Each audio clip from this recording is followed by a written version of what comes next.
Liminal Wisdoms. Story time. If you are seeing this message, you are receiving a divine communication at the executive frequency of spiritual ordinance. Every decent and good soul is invited, and minors are encouraged to experience with their parents. Discernment is needed to ascertain whether a puzzle piece of information pertains to an energy, concept, environment, yourself, or someone else.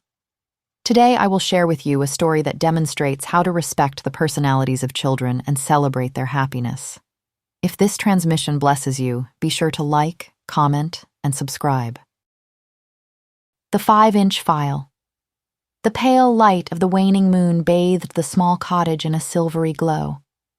Inside, Elara, a woman whose smile was indeed her passport to many hearts, was carefully sorting through a chaotic pile of fabrics. Her brow was furrowed, a rare sight for someone who usually radiated warmth. "What do you need to release?"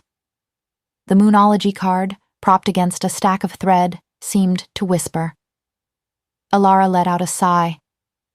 "The expectations," she murmured, more to herself than the card. "The constant feeling that I'm not doing enough." Her home, affectionately dubbed the nest by the children in the village, was never perfectly tidy.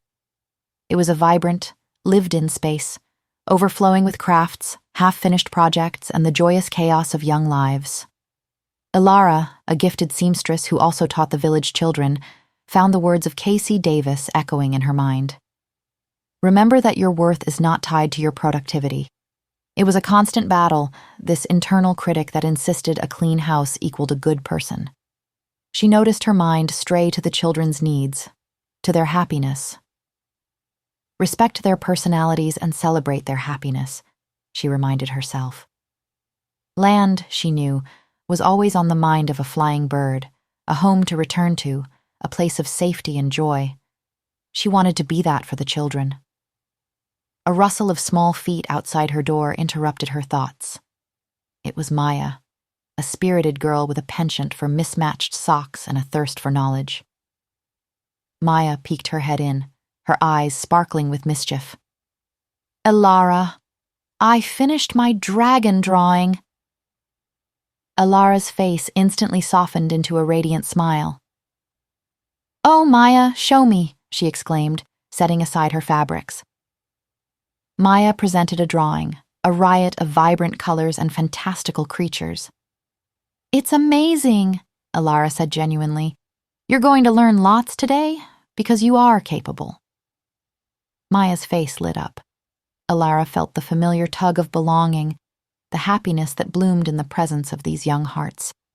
The other children soon arrived, a flurry of excited chatter and laughter. Liam, the quiet boy, carefully showed her his collection of stones. Chloe, a whirlwind of energy, demonstrated a new dance. And Ethan, with his bright, inquisitive mind, asked 1,000 questions about the moon. Elara had always found the children's different personalities fascinating. She had never tried to make them all the same, in the same way she had always tried to make herself the same. Elara realized that the joy she felt in these moments, these unscripted bursts of creativity and connection, far outweighed the fleeting satisfaction of a tidied home. Emma Heidelbaugh's words about chronic mess surfaced. "Too much stuff for your household's put-shit-away capacity." Elara knew it was true. Her home was a testament to her full life, her generosity and love. She didn't mind the lack of organizational perfection. She wanted the children to know that they could create freely without shame or judgment. Later, as the children were finishing their evening crafts, Elara found herself glancing at the Moonology card again. "I forgive those who have harmed me in my past and peacefully detach from them," she thought. She realized she needed to forgive the expectations she placed on herself, the unreasonable standards she tried to achieve. There was no shame in getting help, and maybe, just maybe, tonight she would ask the neighbor to watch the children while she took a walk in the moonlight to clear her head. She watched them, their small hands busy, and smiled. They didn't care about her messy table or unsorted fabrics. They saw the warmth she offered, the acceptance in her eyes, the creativity they were given space and time to explore. They saw her smile, and that was enough. "I feel proud of myself when I create," she murmured almost to herself, "and when I watch happiness grow in others." As the children prepared to leave, Maya noticed the pile of fabrics Alara had been working on. "What are you making, Alara?" she asked.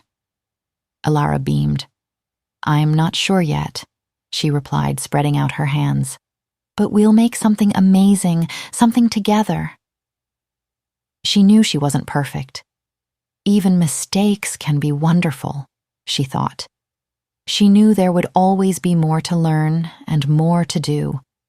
She was at peace with the imperfect, joyful mess, and her heart was content. She also knew there was no shame in having help.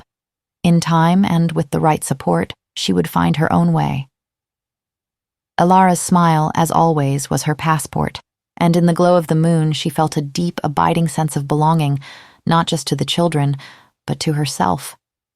She was worthy and she was loved, and it had nothing to do with how tidy her home was or wasn't.